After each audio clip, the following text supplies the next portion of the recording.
Hello, and welcome to the Oregon Business Matters podcast, brought to you by Oregon Business and Industry, your statewide chamber of commerce.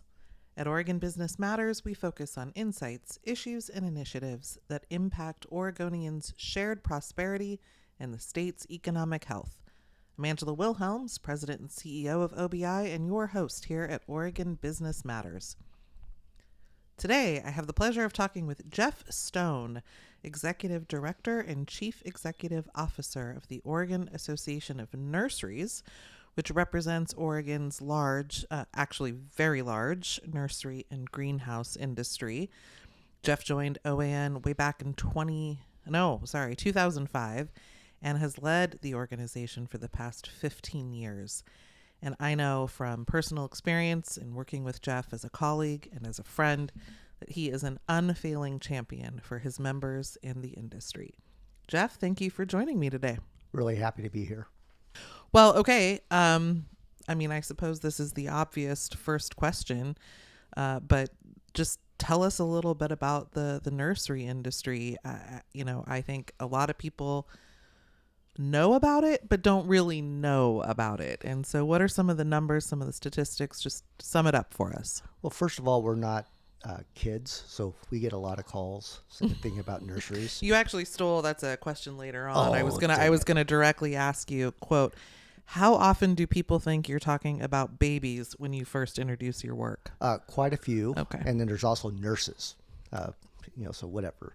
The nursery industry, if you go outside and look around, that's the nursery industry. So trees, plants, we have a large organization. We're in Oregon very grower centric.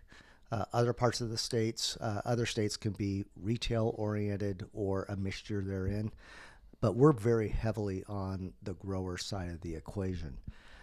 We're the largest sector of agriculture in the state. $1.2 billion coming back to the state in traded sector dollars.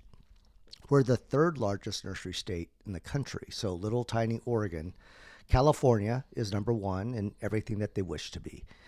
Florida is number two, but they cheat. They count citrus as nursery stock, but, let them be number two.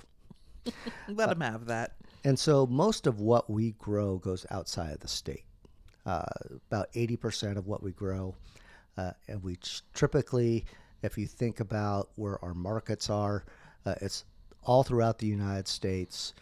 We don't quite do a lot of tropicals, so parts of Florida would not be as prevalent for us.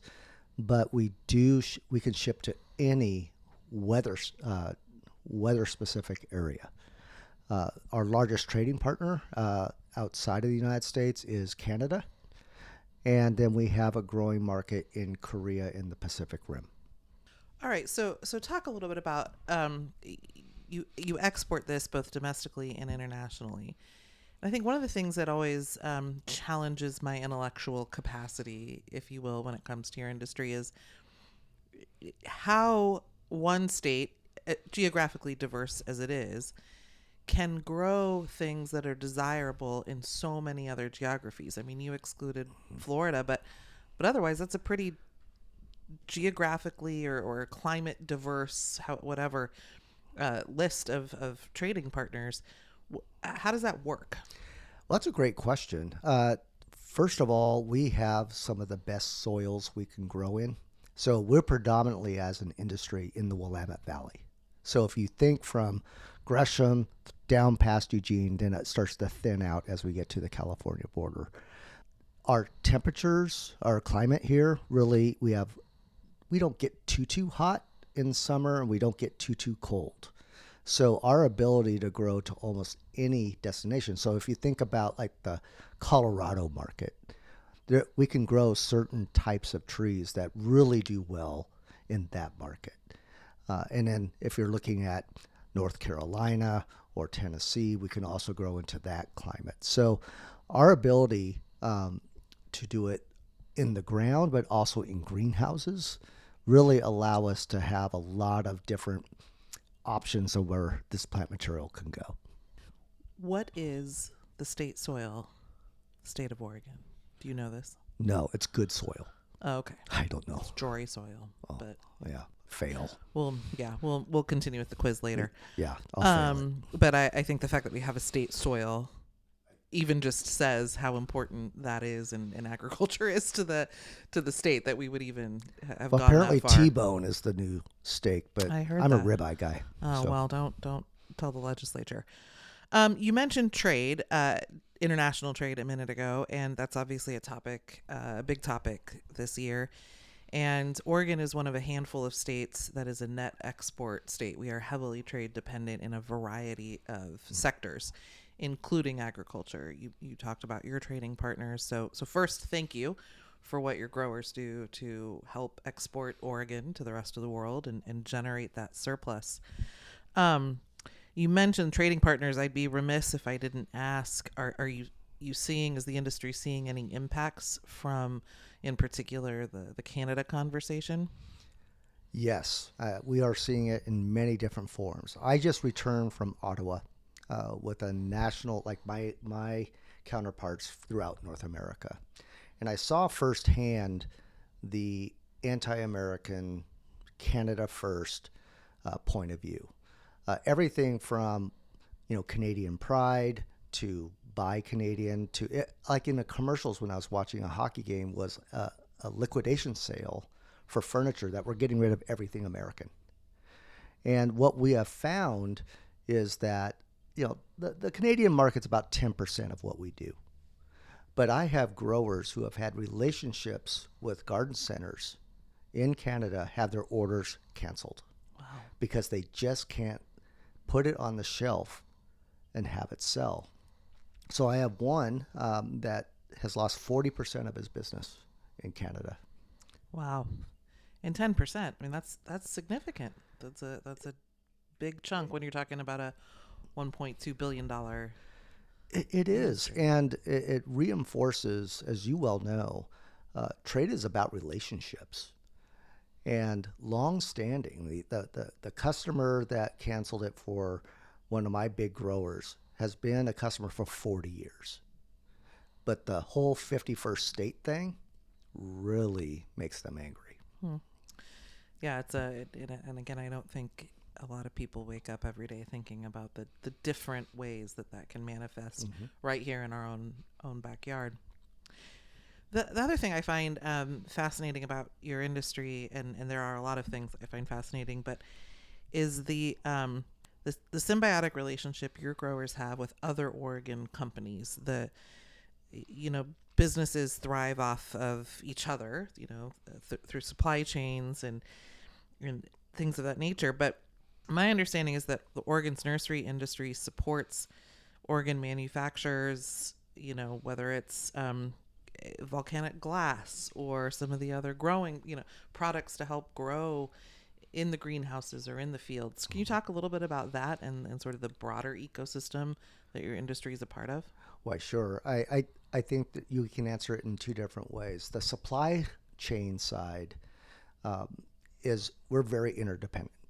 And so for folks who have, if they are doing like aluminum, that for greenhouses, that's a really big part of how we build those greenhouses. So if as we look at, and we certainly learned it through COVID, that any disruption in the supply chain is potentially really damaging because plants are they're a living thing. So any disruption, either in being able to ship it to our market or actually producing it, really has a hit on the bottom line. I would say even more so, though, what you do at OBI is bring people together, especially in the business community. I can't underscore it enough that how important that is. Yeah, we're big for ag, but when you look at we're a rounding error for some of the tech companies about what our annual sales are. So, we understand our place in the economy, but the cool thing is that if there is this is really important to the business community, will you sign on? That answer is yes, because we're better together. Because I can tell you from at least my experience, there's not a whole lot of people who understand, the business side of doing business in this state.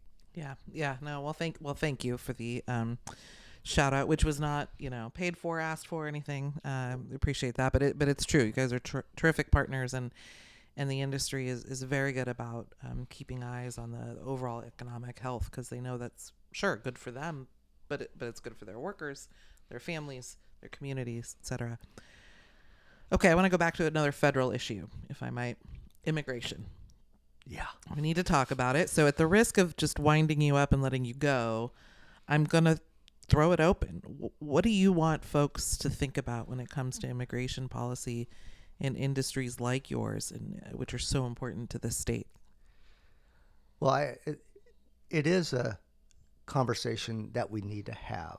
And I think whether or not you agree with the president's point of view on immigration or not, the fact that the conversation needs to occur, is often lost. It's a very toxic issue. For agriculture, we have a labor problem.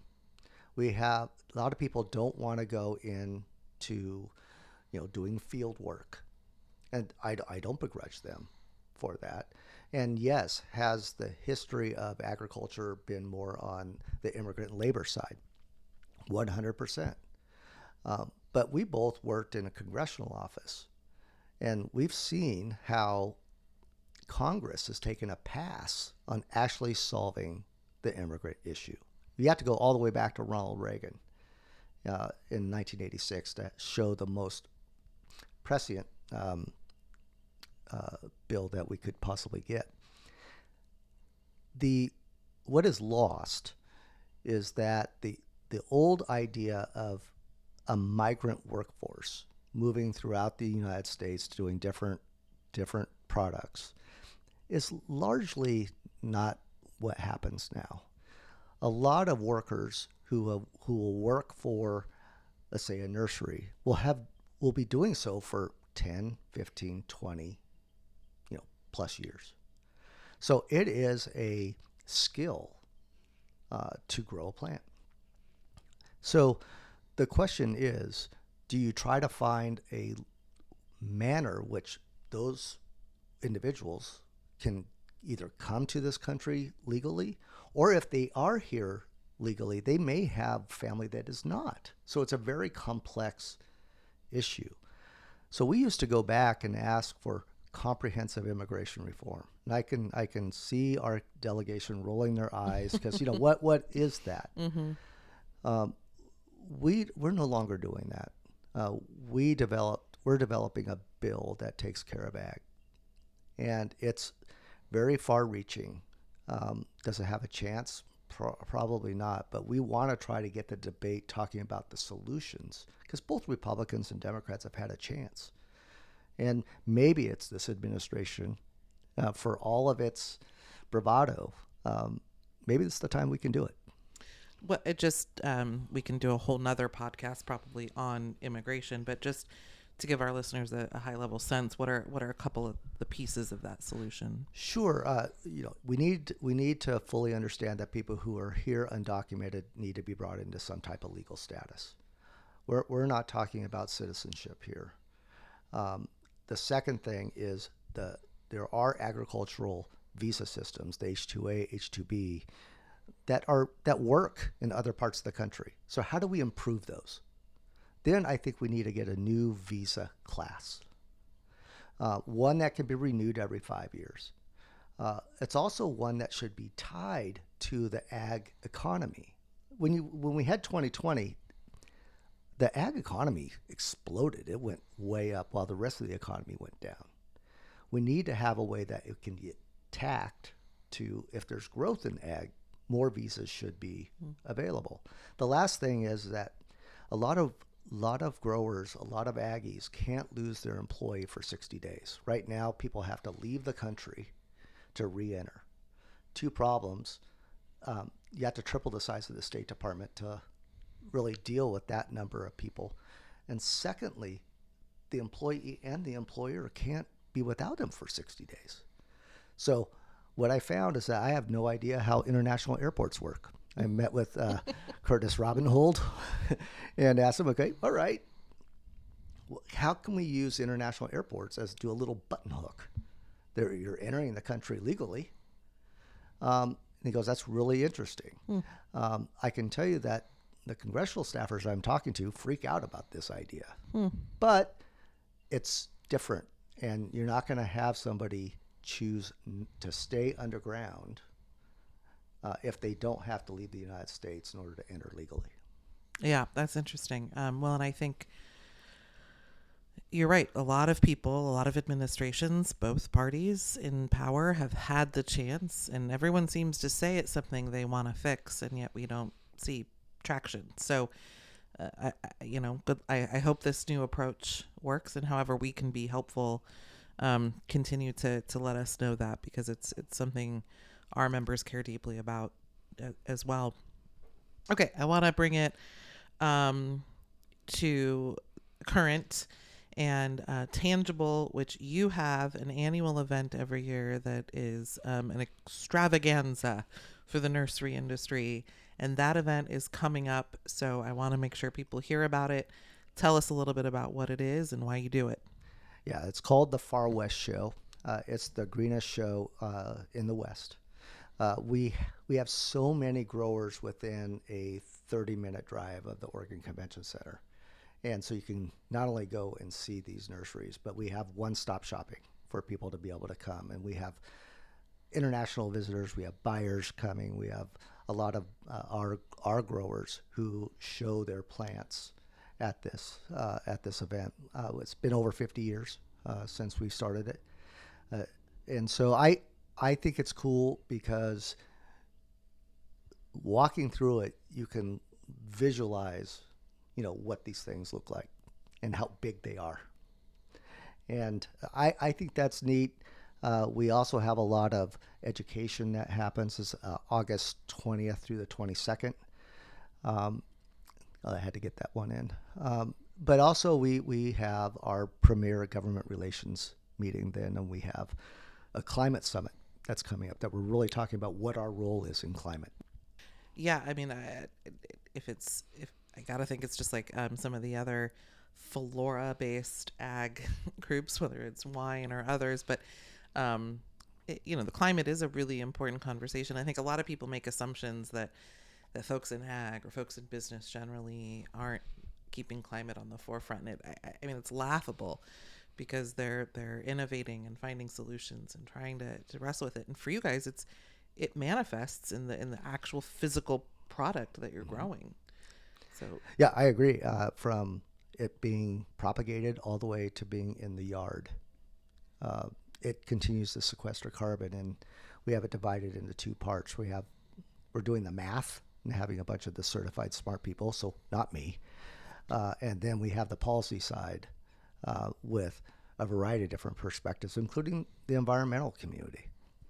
That's great. So the 2025 Far West Show is August 20th through 22nd at the Oregon Convention Center in Portland.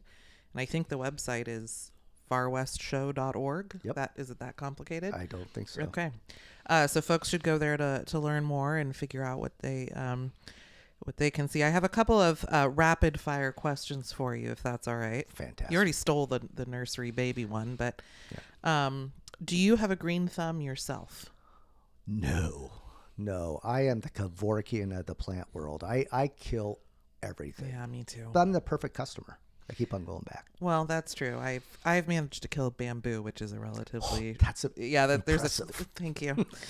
That's one of my most impressive feats. What is your favorite Oregon grown plant, tree, shrub, flowering bush thingy? Yeah. I love a good hydrangea. Japanese maples are very beautiful, and Daphne are very fickle, and for some reason I've been able to keep those things alive. Well, there you go. Maybe there's kindred spirits in there. Yeah. Have you ever been trapped inside of a hoop house? Trapped? Yeah. Not trapped. Oh, that's interesting. Because it's kind of open. Well, fair. But to say that I'm directionally challenged would be... Oh, okay. That's true. That better question would have been, have you been lost inside a hoop house? Yes. Okay. And then name something about Oregon's nursery and greenhouse industry that would surprise listeners that we haven't already covered. Most people need to be reminded that it doesn't matter if it's a 4-acre nursery or a 900-acre nursery. These are family operations, and that we're relatively a new industry. The 80s we exploded because we were able to become more proficient in getting our product to market. But I would say that the family atmosphere is not appreciated enough. Well, and I want to take a play on family for a second, because I know you mean it literally. These are family businesses, generational businesses that hopefully can stay in families despite some of the policies we have that make that very difficult. Indeed. But I think at least the members of yours and the growers that I've met and interacted with, they consider their workers part of their family. And my numbers are correct. Your folks are employing over 10,000 individuals across the state or in the region. Yeah. Yeah. I mean, it's a big industry. I think bigger than people realize. It's an impactful industry. It's impactful not only economically, but like you said, when you look around, you guys are actually visually impacting our quality of life, and there's something beautiful, both literally and metaphorically, about that. So that's cool. It's cool. Yeah. All right. Well, unfortunately, we are running out of time. Is there anything else you'd like to share with our listeners about the association, your work, your growers? I might say that no matter what sector you're in or what business you might be in, raising your voice on policy, working through your trade association is absolutely vital. There's a lot of people down in Salem who have never signed the front of a paycheck and don't understand how that works. I just can't encourage your listeners to get involved, get engaged. Your voice matters. Yeah. Well, thank you. Thank you very much. And with that, Jeff Stone, the voice of the Oregon Association of Nurseries, along with a terrific team behind him, thank you for what you do to represent your members in the industry and business as a whole. Thank you for joining us on Oregon Business Matters. And thank you, listeners, for tuning in. Oregon Business Matters episodes are available on all your major podcast platforms. For more information about the Oregon Association of Nurseries, you can visit www.oan.org. Well, that's easy. For more information about OBI, you can visit www.oregonbusinessindustry.com. Thank you very much.